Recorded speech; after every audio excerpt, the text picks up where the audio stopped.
Hello and welcome to the Ben Pollard Show. In this segment, we're going to be talking about some of the violence occurring at Donald Trump rallies. This is something I haven't seen in my 20 years of following elections. That's not to say it hasn't occurred, but with the advent of smartphones, we're now seeing videos of things like this. Some people have compared Donald Trump rallies to Hitler's beer hall putschs, where there was always a lot of violence and anger and yelling. And now the people in the audience are the same type of people who went to the Hitler rallies, Hitler's beer hall putschs. These are authoritarian followers, right-wing authoritarian followers. Now, I'm not saying that Donald Trump is the same as Hitler, but both Hitler and Donald Trump were authoritarians. Let's take a look at the rally in Chicago that had to be canceled because there was so much danger of people getting hurt. The fights are between protesters and supporters of Donald Trump.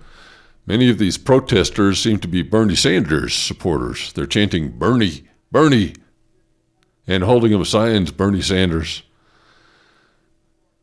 Now, on one hand, Donald Trump has First Amendment rights to say what he wants to say, and his supporters have a right to hear what he says. The question is, should people be protesting when they don't like what other people say? This is all part of the election process. Sometimes you support the candidates and their policies, and other times you don't support them. But it's all part of the process. But on the other hand, Donald Trump is dangerous. He's a dangerous demagogue, and he explicitly states that he's going to violate the Constitution if he becomes president. So if an organization is formed that wants to overthrow our government, that's basically what he's doing. If he says he wants to violate our Constitution, he's basically advocating for the overthrow of our government, in which case it's our duty as Americans to do what we can to stop them. It could be argued that the protesters are fighting to save America from those who wish to destroy it. I'll give you a couple examples. Donald Trump is advocating for the use of torture on people who he deems dangerous. While the Constitution doesn't explicitly ban the use of torture, there is a clause that says the president must abide by treaties signed by their predecessors. The Geneva Conventions prohibit the use of torture. And not only is torture illegal in the United States because of this, torture is almost never effective for gaining useful information. That's been proven time and time again, including when it was used by the Bush administration. Donald Trump wants to go beyond waterboarding. He wants to go as far as targeting the families of suspected terrorists, which is totally batshit crazy. Just saying those kinds of things is going to enrage Islamic extremists around the world. And you could bet that if Trump becomes president, they're going to plan some attacks on our country. You might consider those preemptive strikes. But, it seems like waging war is the only way Republicans know how to create jobs. Our economy during the Bush administration was propped up to a great extent by the war industry, and the military-industrial complex donates a lot of money to candidates who seem like they're going to start some wars. There are a lot better uses for all that money. We could spend that money on our country instead of dumping it into other countries. Donald Trump's anti-Muslim immigration proposal, where he was advocating for a total and complete shutdown of Muslims entering the United States, violates both the First and the Fifth Amendments. The First Amendment grants Americans freedom of religion, and the Fifth Amendment is due process. He's advocating for religious discrimination. Trump also wants to deny citizenship for people born in the United States, and his rationale for that is he claims that the 14th Amendment is unconstitutional, which is completely idiotic Basically, he's claiming that the Constitution is unconstitutional. But this is another instance of conservatives just making up their own reality to fit their agenda. What they want to believe is more important than what is actually in reality. Conservatives are always going on and on about how much they love the Constitution and how much they love America. But you look at the violations of the Constitution, the times when laws are ruled unconstitutional, it's almost always Republican acts of legislation that are being ruled unconstitutional. I'll give you a couple examples. A lot of the voter ID laws that have been passed in recent years by Republicans have been ruled unconstitutional over and over again. Laws against gay marriage have been ruled unconstitutional. Gerrymandering in red states has been ruled unconstitutional. Gerrymandering is basically cheating in elections. Republicans are so concerned that people are cheating. That's why voters have to have voter ID. But every time they gerrymander a district, that's cheating. They're just doing what they think will get more Republicans elected. Remember the law down in Arizona that allowed police to ask people for their papers to prove their citizenship? That was ruled blatantly unconstitutional. Anti-abortion laws in many states have been ruled unconstitutional. Tennessee tried to ban Sharia law, which is incredibly unconstitutional. The First Amendment of our Constitution reads, "Congress shall make no law respecting an establishment of religion or prohibiting the free exercise thereof." It's explicit. The law would have criminalized 2 or more Muslims joined together for prayers. So they wound up changing the law to make it seem like an anti-terrorism law. And the bill now gives the Attorney General and the Governor of Tennessee unilateral power to designate an organization as terrorists without notice, probable cause, or a meaningful opportunity for them to defend themselves.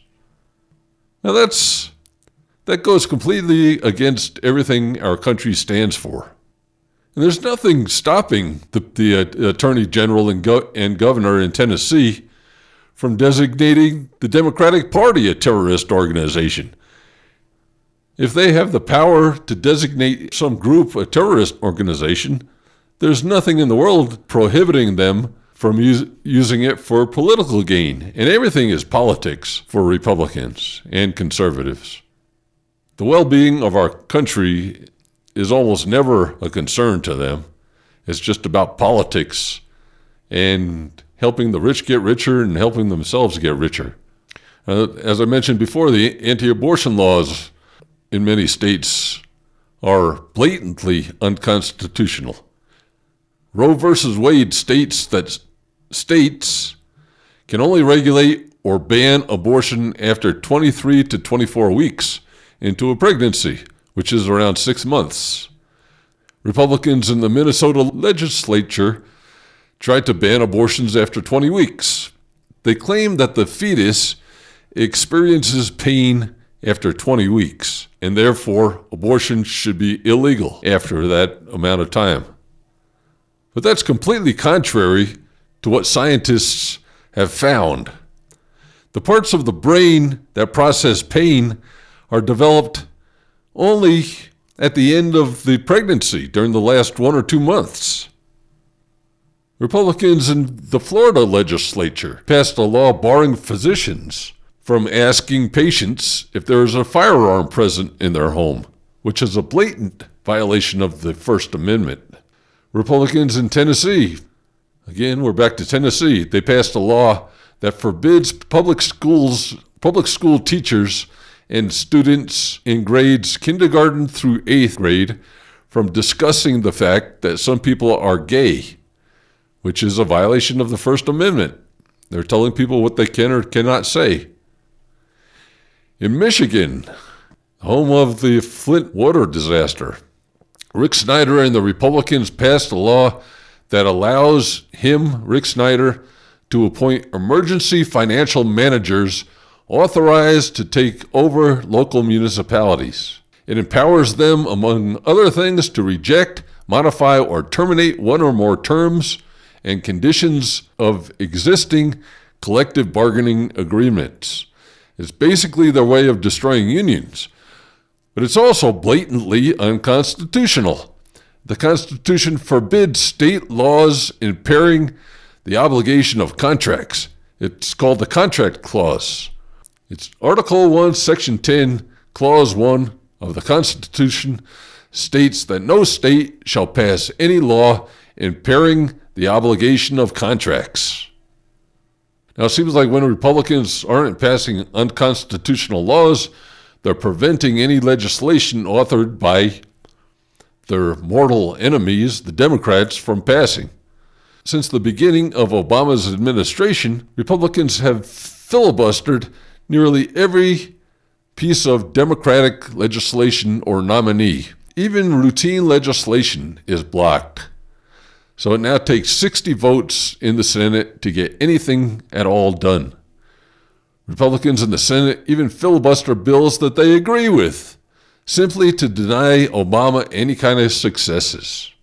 There's nothing at all in the Constitution about filibusters. It's simply a rule that was passed in the Senate. Democrats have used the filibuster in the past to block some extreme legislation and some of George W. Bush's irresponsible nominees. Irresponsible is a pretty mild word for what he did, but remember when Bush nominated Harriet Miers to the Supreme Court? She was one of the most corrupt lawyers around. She never served as a judge in any capacity whatsoever. And he wanted to give her a lifetime appointment in the highest court in America.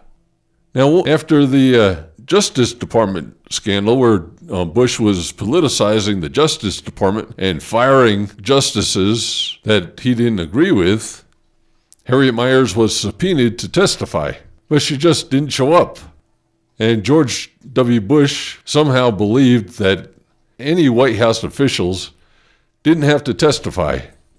His policy was that no past or present White House officials would be permitted to testify under oath before the panels, and that only private interviews, not under oath and without transcripts, would be permitted. And that's the way Bush and Cheney testified about the Iraq War. They refused to testify under oath.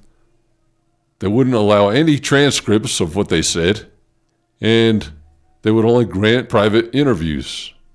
So basically, they could lie their asses off, and there would be no proof. Our founding fathers created a system of government that had checks and balances, but also so that they could get work done. Republicans are basically in office to block any work from getting done. And by doing so, they're getting wealthy, and they help their friends get wealthy. They're in it for purely personal gain. They could give a shit about our country. Okay, we're going to take a break here. And when we come back, we're going to talk about Obama's nominee for the Supreme Court.